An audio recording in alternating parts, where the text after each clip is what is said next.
శుభోదయం మిత్రులారా, వార్తా కథనాలపై విశ్లేషణ కార్యక్రమం టీసీటీవీ మార్నింగ్ న్యూస్ కు స్వాగతం. నేను మీ జల్లి సత్య.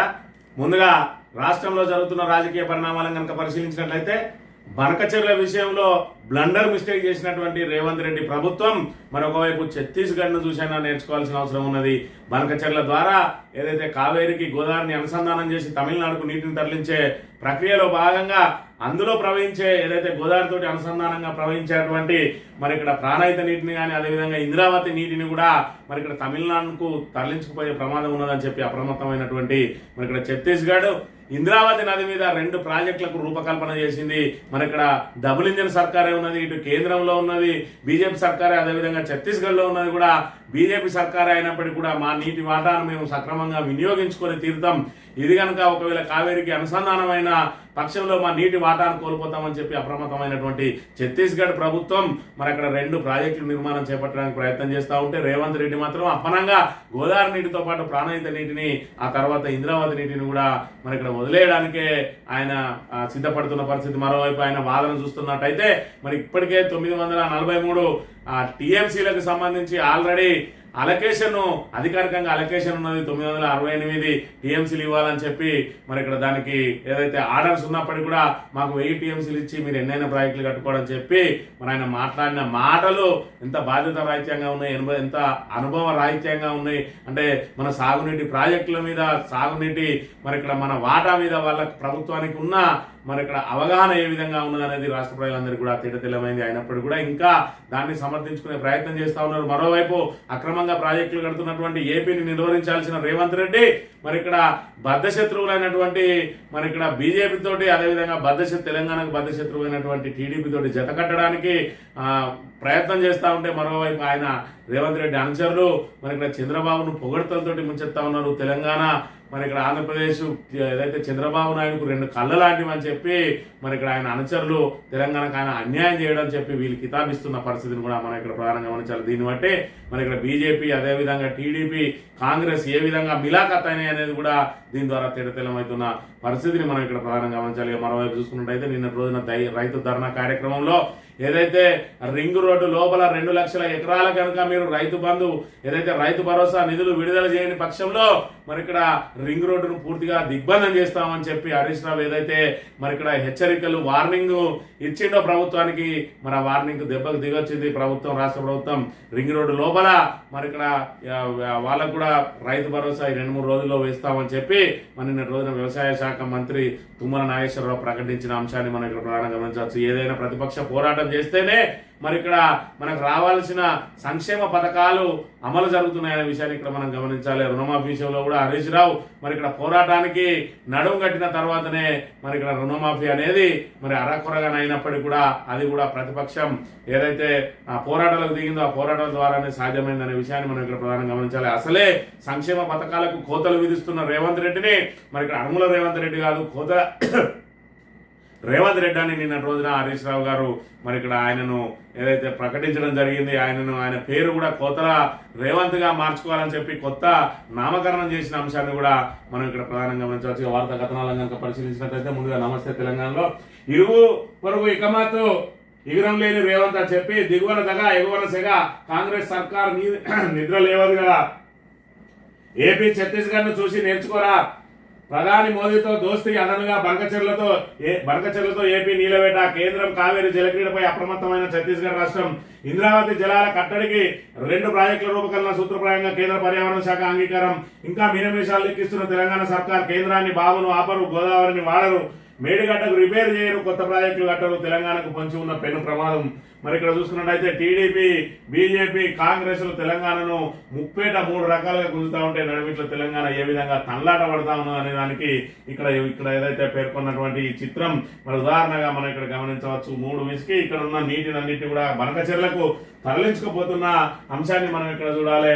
మరి ఇక్కడ ఇరుగు పొరుగు ఇకమాత్ చేస్తా ఉన్నారు. ఇరుగు పొరుగు మీన్స్ ఇటు ఛత్తీస్గఢ్ అదేవిధంగా ఇటు మరి ఇక్కడ ఏదైతే ఆంధ్రప్రదేశ్ ప్రభుత్వాలు ఏదైతే కాళేశ్వరం ప్రాజెక్టును మరి ఇక్కడ నిరర్థకమైన ప్రాజెక్టు అది పనికిరాదు అని చెప్పి కుక్క పిల్లర్ కుంగిపోతే దాన్ని మరమ్మతు చేయకుండా 18 నెలల పాటు ఇప్పటి వరకు దాన్ని పడావు పెట్టి కాళేశ్వరాన్ని పనికిరాదని చెప్పి ఏదైతే దుష్ప్రచారం చేస్తా ఉన్నారో ఆ దుష్ప్రచారాన్ని మరి ఇక్కడ ఏపీ ప్రభుత్వం క్యాచ్ చేసుకుంటా ఉన్నది. దానిలో భాగంగా గోదావరి నుంచి ప్రాణహిత నుంచి మరి దిగువకు వెళ్లే నీటినన్నింటి కూడా ఒడిచి పట్టుకోవడానికి బనకచెర్ల ప్రాజెక్టును తెర మీదకి తీసుకొచ్చింది.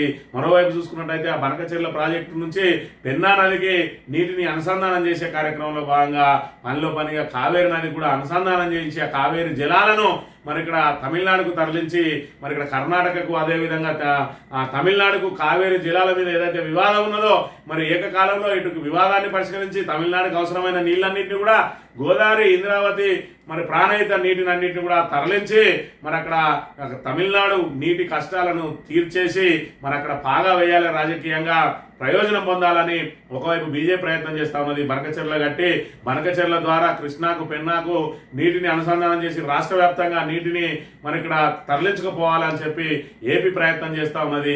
ఈ రెండు తమ ప్రాంత ప్రయోజనాల కోసం అయితే లేదంటే తమ రాజకీయ ప్రయోజనాల కోసం పనిచేస్తా ఉంటే ఇక్కడ అసమర్థ ప్రభుత్వం ఆల్రెడీ కట్టి ఉన్న కాళేశ్వరం ప్రాజెక్టును మరి ఇక్కడ దాన్ని మరమ్మతులు చేసి ఆ నీటిని వాడుకోలేక ఇక్కడ సుందిల్లా అదేవిధంగా అన్నారం ప్రాజెక్టుల గేట్లు పైకెత్తి ఇవాళ నీటినన్నింటినీ కూడా దిగువకు వదులుతూ తెలంగాణకు తీరని అన్యాయం చేస్తా ఉన్నది రేవంత్ రెడ్డి ప్రభుత్వం. మరి ఇప్పటికైనా ఒకవైపు ఛత్తీస్గఢ్ చూసుకున్నట్టయితే ఇంద్రావతి నీటికి సంబంధించి మరి ఇక్కడ వాళ్ళు కిందికి కావేరికి అనుసంధానం చేసి తమిళనాడుకు తరలించకపోతే రాబోయే రోజులలో ఇంద్రావతిలో మరి ఇక్కడ తమ వాటా కూడా పోయే అవకాశం ఉంటుంది. ఎందుకంటే ప్రాజెక్టులు లేని చోట నీటికి వాటా కేటాయింపులు ఉన్నాయి కాబట్టి మరి ఇక్కడ ఆ ఇంద్రావతి ఇప్పటి వరకు వృధాగానే పోతా ఉన్నది కాబట్టి ఎప్పటికైనా తమకు వాటా ఉంటుందని చెప్పి అనుకున్న తరుణంలో బనకచెర్ల ద్వారా మరి ఇక్కడ కావేరికి అనుసంధానం చేసిన పక్షంలో ఛత్తీస్గఢ్ కూడా నీటి విషయంలో తమ హక్కులు కోల్పోయే ప్రమాదం ఉన్నదని భావించి అప్రమత్తమై 2 ప్రాజెక్టులను మరి ఇక్కడ నిర్మాణం చేపట్టబోతా ఉన్నది. మరి అక్కడ ఏదైతే బీజేపీ కేంద్ర ప్రభుత్వమే అంటే సొంత పార్టీకి సంబంధించి ప్రయోజనం పొందడానికి తమిళనాడులో పాగాయడానికి మరి కేంద్రంలో ఉన్న బీజేపీ ప్రయత్నం చేస్తూ ఉంటే మాకు రాష్ట్ర ప్రయోజనాలే ముఖ్యమని చెప్పి అక్కడ బీజేపీ ఖచ్చితంగా మేము ప్రాజెక్టులు కట్టి తీరుదామని చెప్పి వాళ్ళు ప్రాజెక్టుల రూపకల్పన చేస్తూ ఉంటే మరి ఇక్కడ తెలంగాణ ప్రభుత్వం చూసుకున్నట్టయితే ఒక ప్రాజెక్టు కట్టింది లేదు కానీ ఉన్న ప్రాజెక్టును వాడుకోవడానికి కూడా చేతగాక కేవలం బీఆర్ఎస్ మీద ఆరోపణలు చేయడానికి గత ప్రభుత్వం మీద ఆరోపణలు చేయడానికి కేసీఆర్ మీద ఆరోపణలు చేయడానికి ప్రపంచంలోనే అత్యంత పొడవైనటువంటి మరి ఇక్కడ ఏదైతే కాళేశ్వరం ఎత్తిపోతల పథకాన్ని ఎన్నెడుకున్నా ఇది బీఆర్ఎస్ కి లబ్ధి చేకూరుతుంది కాబట్టి కేవలం మేడిగడ్డను బూచిగా చూపి కాళేశ్వరం ఫెయిల్ అయిందని చెప్పి మరి ఇక్కడ కాళేశ్వరంలో ఉన్నటువంటి సైకిల్ అంతా కూడా వాడుకుంటూ కేవలం మేడిగడ్డను బూచిగా చూపి గత ప్రభుత్వం విఫలమైందని చెప్పి చెప్పడానికి నానా ప్రయత్నాలు చేస్తూ ఈ రోజు పూర్తిగా రాష్ట్ర రైతాంగాన్ని రాష్ట్ర ప్రజలను మరి ఇక్కడ నట్టేట ముంచుతా ఉన్నది రేవంత్ రెడ్డి ప్రభుత్వం అనే విషయాన్ని మనం ఇక్కడ గమనించాలి. ఇక్కడ చూసుకున్నట్టయితే ఏదైతే బీజేపీకి మిత్రపక్షం ఉన్నటువంటి తెలుగుదేశం మరి ఇక్కడ తన అవసరం ఎంతైతే ఉన్నదో బీజేపీకి మరి ఆ అవసరాన్ని ఆసరాగా చేసుకుని ఇలా బనకచెర్ల నిర్మాణానికి 80,000 కోట్లను మరి అక్కడ నుంచి ఆర్థిక సాయం తీసుకుపోతా ఉన్నాడు. పనిలో పనిగా బనకచెర్లకు సంబంధించి పూర్తిగా నీటినంతటి కూడా రాష్ట్రానికి వాడుకునే ప్రయత్నం చేస్తా ఉంటే అటు బీజేపీ కూడా బనకచెర్ల ద్వారా కావేరికి అనుసంధానం చేయడానికి ప్రయత్నం చేస్తా ఉన్నది. ఇక్కడ ఛత్తీస్గఢ్ లో చూసుకున్నట్టయితే కేంద్రంలో ఉన్నది బీజేపీ ప్రభుత్వం, ఛత్తీస్గఢ్ లో ఉన్నది బీజేపీ ప్రభుత్వమే. అయినా ఛత్తీస్గఢ్ ముఖ్యమంత్రి విష్ణుదేవ్ సాయ్ రాజీ పడలేదు, వెంటనే అప్రమత్తమైండు. బనకచెర్లతో ఛత్తీస్గఢ్ కు నష్టమని ఆయన కేంద్రానికి విస్పష్టంగా చెప్పిండు. అంతటితో ఆగలేదు. పార్టీ మాదైతేనేం కేంద్ర ప్రభుత్వం ఏదైతేనేం మా ఛత్తీస్గఢ్ ఇంద్రావతి నీళ్ళని ఎవరో ఎత్తుకపోవడం ఏమిటి, మనమే ప్రాజెక్టులు కట్టుకుంటే పోలా అని చెప్పి 29,000 కోట్లతోటి బోధుఘాట్ ఆనకట్ట, 20,000 కోట్లతోటి మహానది ఇంద్రావతి లింక్ ప్రాజెక్టులు తయారు చేసి 359 గ్రామాల పరిధిలో 9,45,000 ఎకరాలకు ఇటు సాగునీరు మరి అదేవిధంగా తాగునీరు పారిశ్రామిక అవసరాల కోసం 140 టీఎంసీలను వినియోగించుకోవడానికి ఆయన మరి ఇక్కడ అప్రమత్తమైండు. మరి ఇక్కడ మన దద్దమ్మ సర్కార్ ఏం చేస్తా ఉన్నదంటే మరి ఇక్కడ చూసుకున్నట్టయితే కేంద్రంలో ఉన్నది బీజేపీ ప్రభుత్వం, ఏపీలో ఉన్నది తెలంగాణ బద్ద వ్యతిరేకి చంద్రబాబు, అది కూడా మరి ఇక్కడ కాంగ్రెస్ కు వ్యతిరేకం, ఎందుకంటే ఎన్డీఏలో భాగస్వామి. అలాంటి 2 బద్ద వ్యతిరేక పార్టీలకు మరి ఇక్కడ చూసుకున్నట్టయితే ముఖ్యమంత్రి రేవంత్ రెడ్డి చేస్తున్నది ఏంటంటే బనకచెర్ల ప్రాజెక్టుతో తెలంగాణకు తీవ్ర నష్టం వాటిల్తుందని తెలిసినా కూడా మీనమేషాలు లెక్క పెడుతున్నాడు. ఏపీకి హక్కులుంటాయి, చంద్రబాబును చర్చలకు పిలుస్తా, మా నీళ్లు వాడుకోవడానికి తెలంగాణకు చంద్రబాబు అనుమతిస్తే బనకచెర్లను ఆమోదిస్తా అని చెప్పి సన్నాయి నొక్కులు నొక్కుతామని. అసలు చంద్రబాబు ఎవడు ఆమోదం ఇవ్వడానికి? ఆల్రెడీ మనకు 943 టీఎంసీలకు ఆల్రెడీ మనకు అలొకేషన్ మరి ఇక్కడ అధికారికంగా సిడబ్ల్యూసీ నుంచి ఉన్నప్పటికీ కూడా మాకు 1000 టీఎంసీలు చాలంటాడు. ఒకవైపు చంద్రబాబు నాయుడు 3,000 టీఎంసీలు మరి వృధాగా ఏదైతే అక్కడ కలిసిపోతా ఉన్నాయి, సముద్రం పాలవుతా ఉన్నాయి, అందులో నుంచి మేము వాడుకుంటాం అని చెప్తా ఉన్నాడు. మరి 3000 టీఎంసీలు అని బయటికి పోయినప్పుడు మనకు ఆల్రెడీ 943 టీఎంసీలు ఉన్నప్పుడు అదనంగా 50 టీఎంసీలు మాత్రమే కోరడంలో రేవంత్ రెడ్డి మరి ఇక్కడ తెలివి తక్కువ తనమా లేదంటే మరి ఇక్కడ తెలంగాణ ప్రజల మీద కక్షణ అనే విషయాన్ని ఇక్కడ మనం గమనించాలి. ఏమాత్రం ఆ అనుభవం లేని మరి ఇక్కడ అసమర్థ ప్రభుత్వాన్ని ఎన్నుకుంటే రాబోయే రోజులలో మనకు జలగండం ఏ విధంగా పొంచి ఉన్నదనే విషయాన్ని మనం ఇక్కడ ప్రధానంగా చూడవచ్చు. 3000 టీఎంసీలు ఎక్కడ గోదావరిలో మిగులు జలాలు అన్నవేలు ఏమన్నా కేంద్ర జల సంఘం పోలవరం నుంచి కిందికి వెళ్ళేవి 2638 టీఎంసీలే. అందులో 80% నీళ్లు 4 నెలల్లో సముద్రంలోకి, ఏడాదిలో 8 నెలలకు మిగిలేది 527 టీఎంసీలు మాత్రమే. వాటిని ఏపీ కావేరికి మళ్లిస్తే మరి తెలంగాణ గతేంగానం అని చెప్పి మరి ఇక్కడ ఏదైతే మిగులు జలాలు అనేవి ఉన్నాయో అవి వరదల ద్వారా వచ్చేటి అంటే కేవలం వర్షాకాలంలో మాత్రమే వస్తాయి. అవి కూడా 3000 బదులు 2638 టీఎంసీలు వస్తాయట. అందులో 80% నీళ్లు 4 నెలల్లో అంటే కేవలం వర్షాకాలంలో వస్తాయి. ఆ వర్షాకాలంలో వచ్చినప్పుడు వాటిని ఒడిసి పట్టుకునే అవకాశం ఉండదు. ఎందుకంటే అప్పటికే మన రిజర్వాయర్లు కానీ మన ప్రాజెక్టులు కానీ అన్ని నిండి ఉంటాయి. కాబట్టి మరి ఇక్కడ మన ప్రాజెక్టుల అవసరాలకు మరి నిత్యం రెగ్యులర్ గా వచ్చే నీటిని వాడుకోవాలి. ఇలా ప్రాణహితలో చూసుకున్నట్టయితే 300 రోజులు నీటి నిల్వలు ఉంటాయి. ఏదైతే ప్రాణహిత నది పారుతా ఉంటది 365 రోజుల్లో 300 రోజులు నీరు వాడుతుంది. అందుకే కాళేశ్వరం లాంటి బృహత్తరమైన ప్రాజెక్టుకు రూపకల్పన చేసి తెలంగాణ ఈ రోజు ప్రాణహిత నీటిని ఒడిసిపట్టుకొని మన రిజర్వాయర్లన్నీ నింపుతా ఉంటే ప్రాణహిత నీటి ద్వారానే మరి ఇక్కడ తమకు ఏదైతే తొలకరి పలకరించక ముందే వాళ్ళు తొలకరి అనేది ఆంధ్రలో లేటుగా వస్తాయి. మరి ఆ తొలకరి పలకరించక ముందే ఈ ఏదైతే ప్రాణహిత నీటి ద్వారా మరి ఇక్కడ కాలువల ద్వారా సరఫరా చేసుకుని వాళ్ళు విత్తనాలు మొలకెత్తుకునే ప్రయత్నం చేస్తూ ఉంటారు. కాబట్టి ఇవాళ మనం కాళేశ్వరం ప్రాజెక్టు కట్టిన తర్వాత ప్రాణహిత నీటిని ఒడిసిపట్టుకొని మన అవసరాలకు మనకు ఏదైతే అలొకేషన్ పూర్తిగా వాడుకున్న తర్వాతనే కిందకి వదిలేస్తున్నాం. కాబట్టి వాళ్ళకు సరైన సమయంలో నీళ్లు రావడం లేదు. దాంతో కాళేశ్వరం మీద వాళ్ళు కుట్రలు అంటా ఉంటే వాళ్ళ కుట్రలకు ఇవాళ ఏదైతే రేవంత్ రెడ్డి వంతవాడి ఇవాళ వాళ్ళు ఏదైతే కోరుకున్నారో దానికి మరి ఇక్కడ వీళ్ళు ఆ సహాయం చేసి పెట్టిండ్రు. ఇవాళ కాళేశ్వరం లాంటి బృహత్తరమైన ప్రాజెక్టు ద్వారా మరి ఇక్కడ ప్రాణహిత నీటిని ఒడిసి పట్టుకోవాల్సిన ప్రభుత్వం పూర్తిగా అన్నారం సున్నీల గేట్లను కూడా ఎత్తేసి గోదావరిని ఎడారిగా మార్చి మరి ఇక్కడ తెలంగాణ ప్రజలకు జలగండాన్ని సృష్టిస్తున్న అంశాలను కూడా మనం ఇక్కడ గమనించాలి. తెలంగాణ ఒక సక్సెస్ స్టోరీ. సంకల్పం గల నాయకుడు అధికారంలో ఉంటే ఏం సాధించగలమో చెప్పడానికి దర్శనం. ప్రపంచ అగ్రగామి ఐటీ సంస్థ గమ్యస్థానం తెలంగాణ. ఐటీలో బెంగళూరు దాటి మొదటి స్థానానికి ఎగబాకిన తెలంగాణ తలసరి ఆదాయంలో 14 నుంచి అగ్రస్థానానికి. దేశంలోనే సక్సెస్ఫుల్ స్టార్ట్అప్ రాష్ట్రంగా తెలంగాణ విజయాన్ని అంకెలతో కాకుండా ఆత్మగౌరవ ప్రతిరూపంగా చూడాలి. యూకే ఆక్స్ఫర్డ్ ఇండియా ఫోరంలో కేటీఆర్ యూకే ఆక్స్ఫర్డ్ ఇండియా ఫోరానికి సంబంధించి అందులో ప్రసంగించాల్సిందిగా మరి అక్కడ నుంచి లండన్ నుంచి ఆహ్వానం అందింది. మరి ఇక్కడ ఏదైతే మాజీ ఐటీ మంత్రికి మరి ప్రస్తుత ఐటీ మంత్రి చాలా తెలివిగల్లోడు, మేము ఆయన కంటే చాలా గొప్ప పనులు చేస్తున్నాం, 2 లక్షల కోట్లకు పైగా పెట్టుబడులు తీసుకొచ్చినాం అంటారు.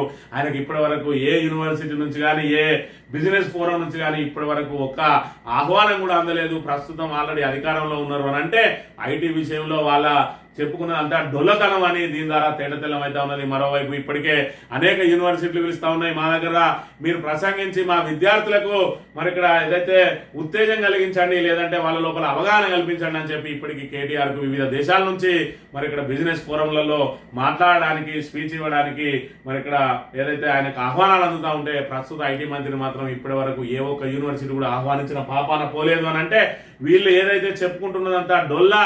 మరి ఇక్కడ 2 లక్షల కోట్ల పెట్టుబడులు అన్నారు, ఇప్పటి వరకు ఆ పెట్టుబడులు వచ్చింది లేదు, సచ్చింది లేదు, కేవలం కాగితాలకే పరిమితమైన ఎప్పటికే చెప్పిండు. మరి ఇక్కడ ఏదైతే ఉప ముఖ్యమంత్రి బట్టి విక్రమార్క ఎంఓయూలు అయినాయన్నీ కూడా ప్రాజెక్టులు వచ్చినట్టు కాదు, అవన్నింటినీ కూడా ఫౌండేషన్ అయిన రోజే మనం ఆ ప్రాజెక్టులు వచ్చినట్టుగా మనం లెక్క కట్టుకోవాలని చెప్పిండు. ఎంఓయూలు కాగితాల మీద అనేక ఉంటాయి. స్వచ్ఛ బయో లాంటి మరి ఇక్కడ బోగస్ కంపెనీలు కూడా ఉన్నాయి. 1000 కోట్ల పెట్టుబడి పెడతా అన్నారు. అంత పెడతాలకు 2 కోట్ల కంటే ఎక్కువ టర్న్ ఓవర్ లేని సంస్థలు. గోడి ఇండియా లాంటి సంస్థలు 8,000 కోట్లు పెట్టుబడి పెడతా అన్నారు. వాళ్ళకి 7-8 కోట్ల మరి ఇక్కడ వాళ్ళ వార్షిక ఏదైతే ఆదాయాలు లేవు, వార్షికంగా వాళ్ళ పెట్టుబడులు కూడా 8 కోట్లకు మించి లేవు. మరి 8,000 కోట్లు పెట్టుబడి పెడతామని వాళ్ళతోటి ఎంఓఏలు చేసుకున్నారు. ఈ రకంగా మరి బోగస్ కంపెనీలతో ఎంఓఏలు చేసుకొని మేము 2 లక్షలకు పైగా పెట్టుబడులు తీసుకొచ్చినామని చెప్పి ఇక్కడ తెలంగాణ ప్రజలను మభ్యపెట్టే ప్రయత్నం చేస్తా ఉన్నది కాంగ్రెస్ ప్రభుత్వం.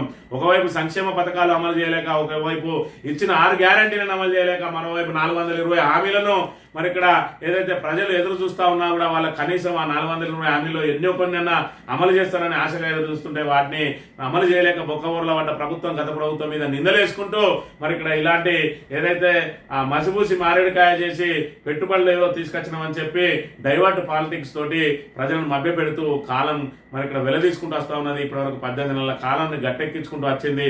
ఇంత ఫోన్ ట్యాపింగ్ కేసుకు సంబంధించి కానీ కాళేశ్వరం కమిషన్ కి సంబంధించి కానీ మరి ఇక్కడ అదేవిధంగా ఏదైతే ఏసీబీ కేసు ఫార్ములా ఈ రేస్ కేసుకు సంబంధించి కానీ ఇవి మూసిన తర్వాత ఇంకా కాంగ్రెస్ కు చెప్పుకోవడానికి ఏమీ లేదు. ఇప్పటికే ఎక్కడికి వెళ్తే అక్కడ ఎమ్మెల్యేలను తరిమి కొడతా ఉన్నారు. మరోవైపు చూసుకున్నట్టయితే మరి నిన్నటి రోజున తుమ్మల నాగేశ్వరరావు మరి ఇక్కడ ఇప్పటి వరకే మేము 7,700 కోట్లకు పైగా వేసినాం. ఇన్ని పైసలు ఇప్పటి వరకు మరి ఇక్కడ తెలంగాణ ప్రభుత్వం ఏదైతే బీఆర్ఎస్ ప్రభుత్వం గత ప్రభుత్వ హయాంలో ఏ రోజు కూడా ఇన్ని పైసలు వేయలేదని చెప్తా ఉన్నది. మరి గత ప్రభుత్వం చూసుకున్నట్టయితే ఏదైతే రైతు బంధు అని ప్రకటించిన కాంచి ₹1 కూడా ఎగ్గొట్టలేదు. మరి మీరు రైతు భరోసా అని చెప్పిండ్రు, 15,000 ఇస్తా ఉన్నారు, సీజన్ కి 7,500 ఇస్తా ఉన్నారు. కేసీఆర్ జమ చేసిన పైసలే మొదటిసారి 5,000, అది కూడా ఎంపీ ఎలక్షన్ల ముందేసిండ్రు. ఆ తర్వాత చూసుకున్నట్టయితే మళ్ళీ ఎవరైతే సాగు చేస్తారో దాని మీద ఒక అవగాహన రావడానికి కమిటీ అనేసి సంవత్సరం పాటు కాలయాపన చేసిండ్రు. మరి అదే విధంగా మొన్నటికి రబీలో ఖరీఫ్ ఎగ్గొట్టిండ్రు.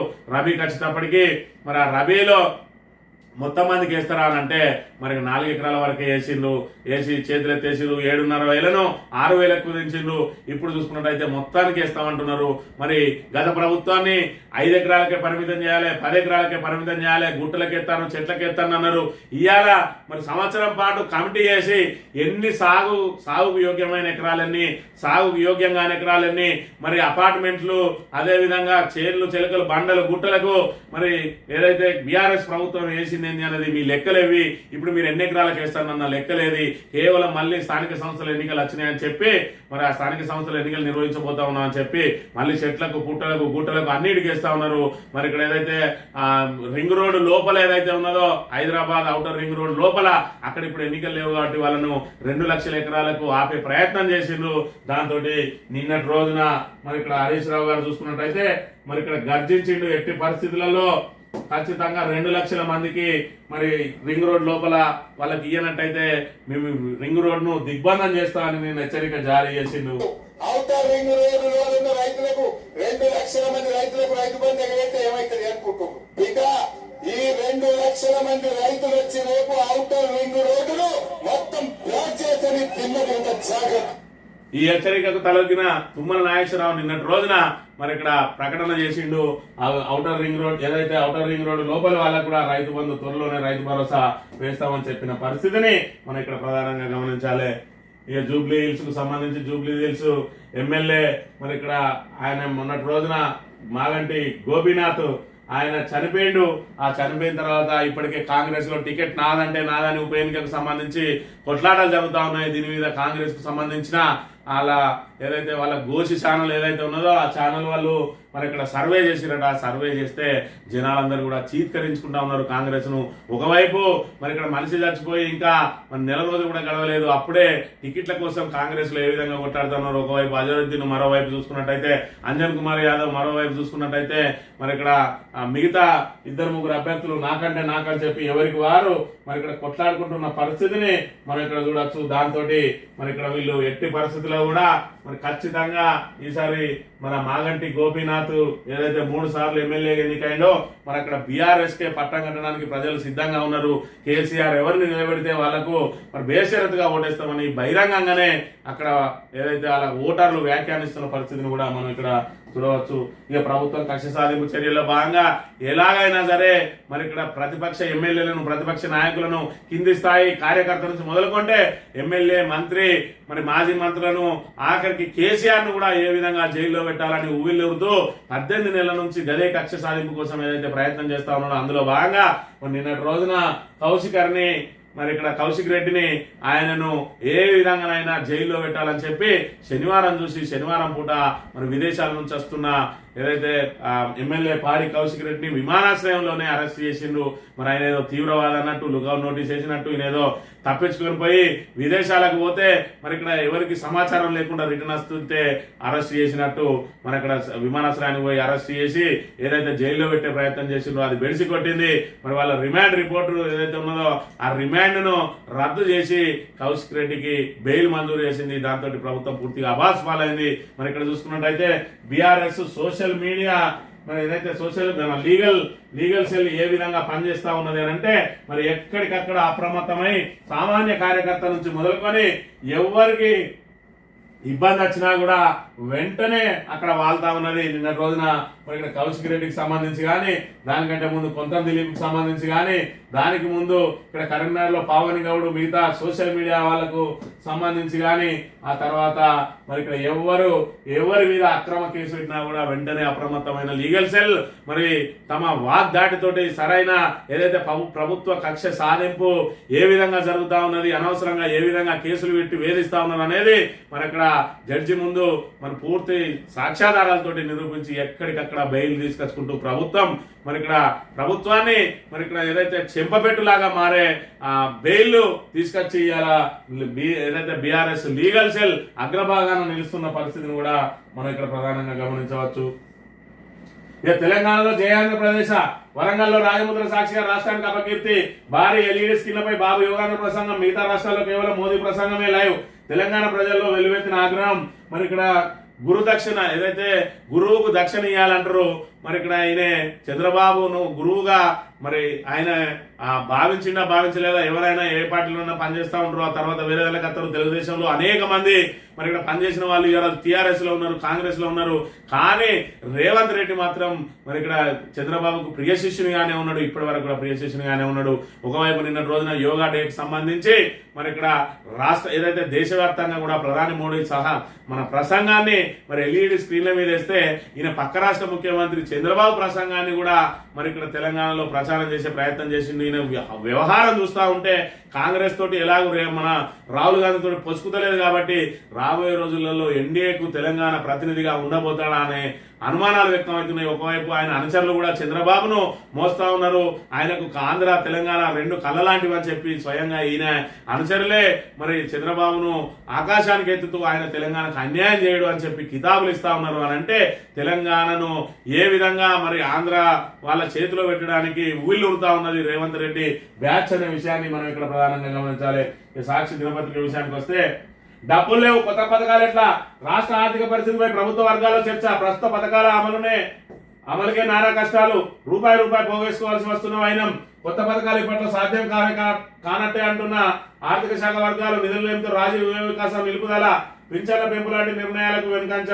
అందుకేనా ప్రతి నెల ఖజానాకు వచ్చే రాబడి మించి ఖర్చు అవుతుంది. 16,473 కోట్ల రాబడి వస్తే 17,000 కోట్ల పైన ఖర్చులు అవుతుందట. భూముల అమ్మకాలు జరిగితేనే అదనపు ఆదాయం. నియోపోలిస్ హెచ్ఎండిఏ భూములపై సర్కార్ ఆశలు 18 నెలల్లో 15,000 కోట్లు రాబట్టుకునే యోచన అని చెప్పి భూములు అమ్ముతే తప్ప పథకాలకు డబ్బులు ఇవ్వలేని పరిస్థితి.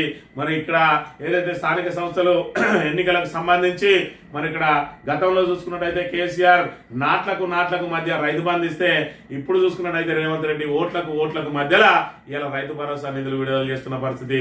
ఏదైతే మరి ఇక్కడ ఎంపీ ఎలక్షన్ల ముందు మరి ఇక్కడ కేసీఆర్ అప్పుడు ప్రభుత్వం మరి చివరిలో ఆల్రెడీ ఎన్నికలకు ముందే రైతు బంధు వేస్తా అంటే దాన్ని కోర్టుకెళ్లి ఆపి ఏదైతే ఈసీ దగ్గరికి వెళ్లి ఎలక్షన్ కమిషన్ ద్వారా నిలుపుదల చేయించి ఆ డబ్బులనే గెలిచిన తర్వాత ఎంపీ ఎలక్షన్ల వరకు సాగదీసి ఎంపీ ఎలక్షన్ల ముందు రైతు బంధు వేసింది. ఆ తర్వాత చూసుకున్నట్టయితే రైతు భరోసా అని మరి ఎగ్గొట్టింది. మరి ఇక్కడ ఏదైతే ఖరీఫ్ సీజన్ ఎగ్గొట్టింది, రబీ సీజన్ కష్టపడికి 4 ఎకరాలకే వేసింది. మళ్ళీ ఇప్పుడు చూసుకున్నట్టయితే స్థానిక సంస్థల ఎన్నికలు వస్తాయని చెప్పి ఇప్పుడు మళ్ళీ మొదలు పెట్టింది. మరి ఇక్కడ అది కూడా స్థానిక సంస్థల ఎన్నికలు మళ్ళా పూర్తయిన తర్వాత రైతు భరోసా వచ్చే అవకాశమే లేదని చెప్పి ఇప్పుడు రైతులే చర్చించుకుంటున్న పరిస్థితిని మనం ఇక్కడ చూడాలి. మరోవైపు చూసుకున్నట్టయితే 18,500 కోట్లు వస్తుందని గతంలో చెప్పిండు, కానీ 16,473 కోట్లు వేస్తుందట ఆదాయం. మరి ఆదాయానికి సంబంధించి కొత్త పథకాలు అమలు చేయడం లేదు అని చెప్పి అమలు చేసే అవకాశం లేదంటారు. మరి ఇక్కడ రాజీవ్ యువ వికాసం అని పెద్ద గొప్పలు చెప్పుకున్నది 50,000 నుంచి 4 లక్షల వరకు మేము యువకులకు పెట్టుబడి సాయం అందిస్తాం, అందులో సబ్సిడీ ద్వారా అందిస్తామని చెప్పి గొప్పలు చెప్పింది, గప్పాలు కొట్టింది. జూన్ 2వ తేదీన మరి ఇక్కడ అర్హులైన యువకులు అందరికీ ఇస్తా అన్నది కథం పథకాన్ని తీసి అటకెక్కించింది రాజీవ్ వికాసం. మరి ఇక్కడ చెత్తబుట్టలో వారేసిన పథకం అయిందనే విషయాన్ని మనం ఇక్కడ ప్రధానంగా గమనించాలి. ప్రపంచాన్ని యోగా ఏకం చేసింది, జీవన విధానంలో యోగా అంతర్భాగం, యోగాంధ్ర అభియాన్ లో ప్రధాని నరేంద్ర మోడీ అని చెప్పి నిన్న రోజున యోగా డే, ప్రపంచ యోగా డే సందర్భంగా మరి ఇక్కడ గిన్నీస్ బుక్ ఆఫ్ రికార్డులో ఎక్కియడానికి మరి పెద్ద ఎత్తున 2 కోట్ల మంది ఎన్రోల్ చేసుకున్నారని చెప్పి చంద్రబాబు నాయుడు ఏదైతే పని తక్కువ ప్రచారం ఎక్కువ ఉంటుంది చంద్రబాబు నాయుడుది అదే ప్రయత్నం చేసిండు. నిన్న రోజున సిపిఐ వాళ్ళు ఆయన పూర్తిగా ఇజ్జత్ చేసిండ్రు. మరి ఆయన సెల్ ఎవరైతే సిపిఐ నాయకుడు ఉన్నాడో ఆయన సెల్కి వచ్చింది. మీరు ఏదైతే మరి ఇక్కడ యోగాంధ్రప్రదేశ్ లో భాగంగా యోగా డేలో పాల్గొనడానికి ఎన్రోల్ చేసుకున్నారో మీకు మరి ఇక్కడ శుభాకాంక్షలు అని చెప్పింది. నా ఫోన్ నెంబర్ నేను ఎన్రోల్ చేసుకోలేదు, వాళ్ళే ఎన్రోల్ చేసి వాళ్ళే మెసేజ్ ఇచ్చిండు.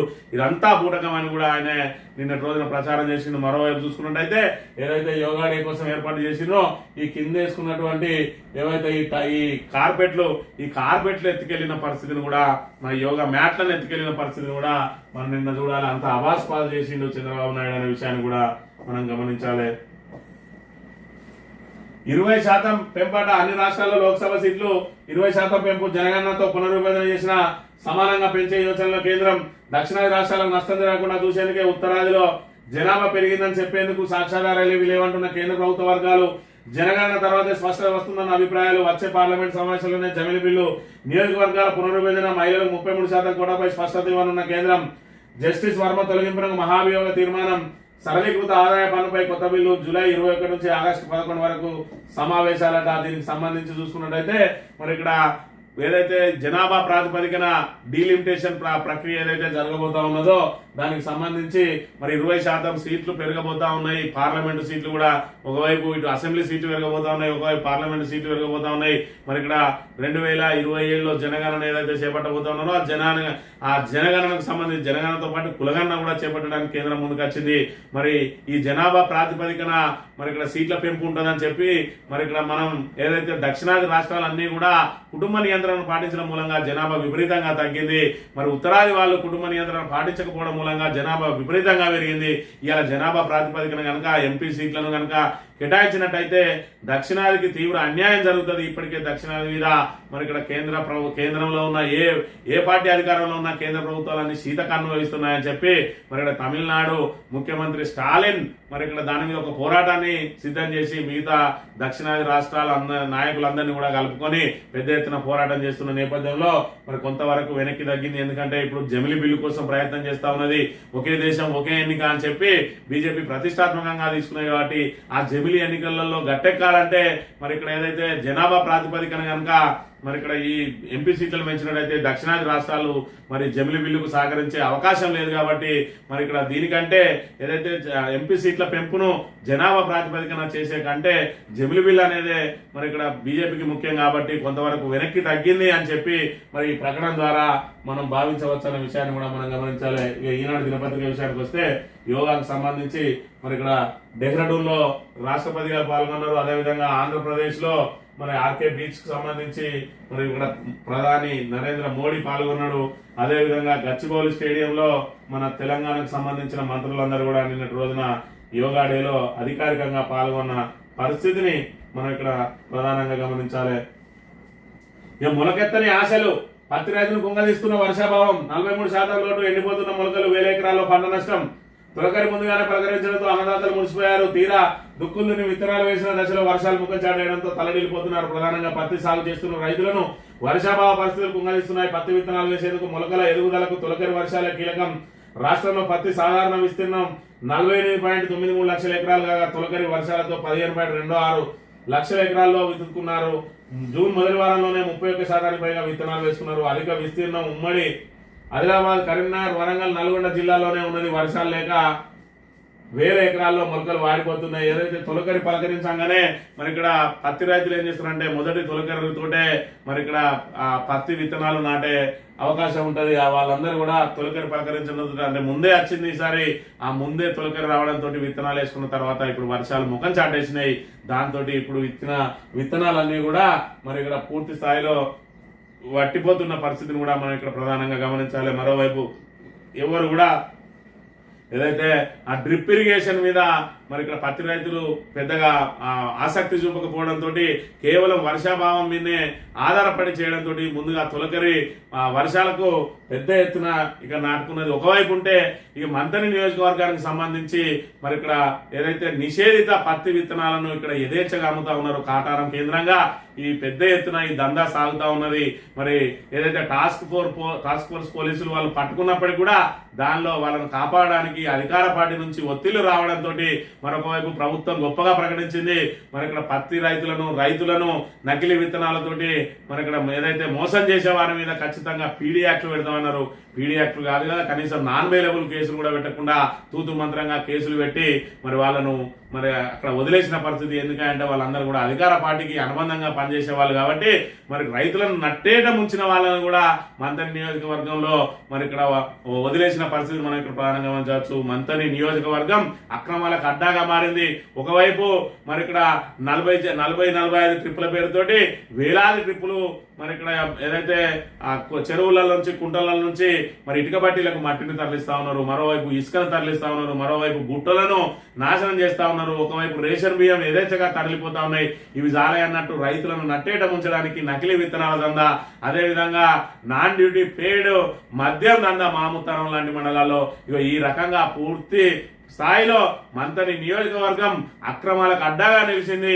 నేను గెలిచిన 2 రోజుల్లోనే ఇసుక క్వారీలను బంద్ చేయిస్తా అని చెప్పిన మంత్రి శ్రీధర్ బాబు 2 సంవత్సరాలుగా వస్తున్నా కూడా ఇప్పటి వరకు ఆ ఇసుక లారీలను ఆపలేకపోయిండు. అంటే ప్రతిపక్షంలో ఉన్నప్పుడు ప్రజలను ఏమార్చి ప్రభుత్వం మీద మరి ఇక్కడ వాళ్ళ మీద విషపూరితమైన వ్యాఖ్యలు చేసి వాళ్ళందరినీ కూడా ప్రభుత్వ వ్యతిరేకతను మూడగట్టే ప్రయత్నం చేసి తాను అధికారంలోకి వచ్చినాక మాత్రం ముఖం చాటేసి మరి యథేచ్ఛగా దోపిడీ వాళ్ళకు సంబంధించిన నాయకులు ఎవరైతే ఉన్నారో యథేచ్ఛగా దోపిడీ చేస్తా ఉన్నా కూడా అధికారులను మరి అటు కన్నెత్తి చూడకుండా కఠినంగా మరి వాళ్ళు చర్యలు చేపట్టకుండా కట్టడి చేస్తూ ఏదైతే కాంగ్రెస్ నాయకుల మరి జేబులు నింపే ప్రయత్నం చేస్తా ఉన్నాడు, ప్రభుత్వ ఆదాయానికి గండి కొడతా ఉన్నాడు. మరోవైపు చూసుకున్నట్టయితే ఇక్కడ రైతులందరినీ నట్టేట ముంచే ఆ నకిలీ పత్తి విత్తనాలు తీసుకొచ్చిన వాళ్ళను కూడా కాపాడే ప్రయత్నం చేస్తా ఉన్నాడంటే మంత్రిని అక్రమాలకు ఏ విధంగా అడ్డాగా మారిందో మంత్రి ప్రజలు ఒకసారి గమనించాలని కోరుతూ ఇది ఈ రోజు మార్నింగ్ న్యూస్. తిరిగి వద్దాం. Thank you very much.